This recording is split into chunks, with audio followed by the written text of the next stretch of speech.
Assalamualaikum teman-teman. Kali ini aku mau menjelaskan ke kalian mengenai lensa cekung dan lensa cembung.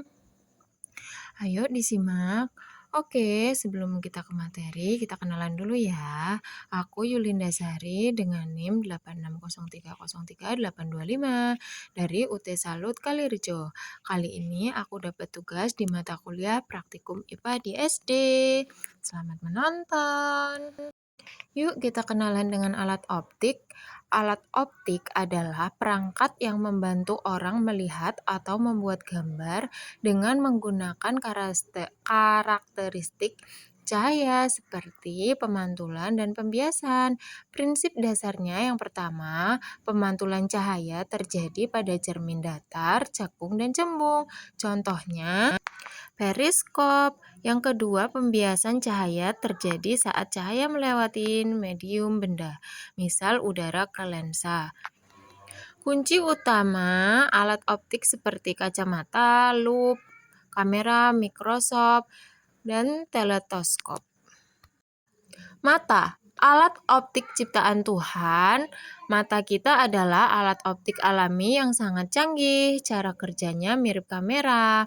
Bagian penting dan fungsinya. Yang pertama, kornea, lapisan luar, membolakkan cahaya masuk pertama kali. Yang kedua, pupil, celah tempat cahaya masuk, bisa membesar dan bisa mengecil.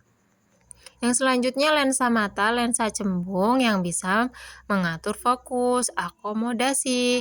Yang terakhir retina, layar di belakang mata tempat bayangan terbentuk. Sifat bayangan di retina nyata terbalik diperkecil, otak kita yang menerjemahkan jadi tegak. Gangguan penglihatan dan kacamata, rabun jauh atau miopi, bayangan jatuh di depan retina, sulit melihat jauh dibantu kacamata lensa cenggumin, diagram sederhana, miopi, dan koreksinya.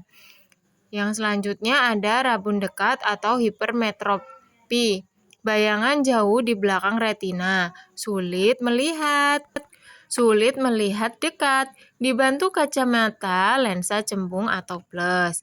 Kadang mata kita tidak bisa fokus dengan sempurna, kacamata adalah alat optik untuk membantunya. Yang selanjutnya adalah lup, si kecil yang memperbesar. Bagaimana bayangan terbentuk? Benda diletakkan dekat dengan lensa di dalam jarak fokus. Bayangan yang dihasilkan bersifat maya, tegak, diperbesar. Kegunaannya adalah membaca tulisan kecil, melihat komponen jam, memeriksa perangko atau batu mulia. Yang selanjutnya adalah kamera, merekam gambar dunia, fungsinya merekam atau menangkap gambar suatu objek. Cara kerja mirip dengan mata manusia. Yang pertama, lensa kamera, biasanya cembung, memfokuskan cahaya dari objek seperti lensa mata.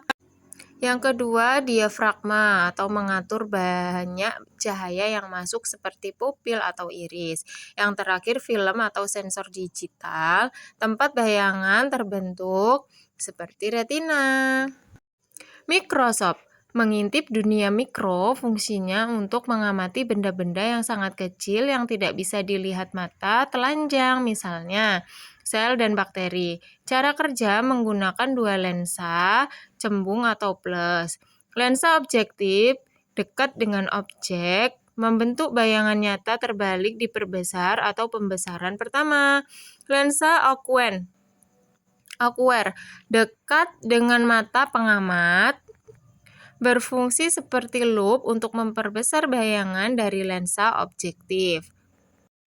Teleskop melihat bintang dan benda jauh. Fungsi untuk mengamati benda-benda yang letaknya sangat jauh, misalnya bintang, planet, bulan, pemandangan jauh. Jenis dasar yang pertama teropong bias atau lensa menggunakan kombinasi lensa cembung atau objektif dan okuler. Contohnya teropong bintang sederhana. Yang nomor 2, teropong pantul atau cermin. Menggunakan cermin cekung besar sebagai objektif untuk mengumpulkan cahaya. Ini hasil pengamatanku. Di sini ada cermin, cekung, dan cembung. Untuk melihat dan membedakannya adalah ketika kita memasang cermin cekung, maka bayangan tidak terlihat pada kertas buram. Sedangkan pada cermin cembung, bayangan terlihat pada kertas buram. Atau cahaya itu tidak tembus langsung ke cerminnya. Kalau yang cembung, kalau yang cekung tembus seperti itu. Kesimpulannya adalah yang pertama, alat optik membantu kita melihat atau merekam gambar dengan memanfaatkan sifat cahaya atau pemantulan dan pembiasan. Yang kedua, contoh alat optik, mata, kacamata, lup, kamera, mikroskop, teleskop, periskop, dan binokuler. Yang selanjutnya, lensa.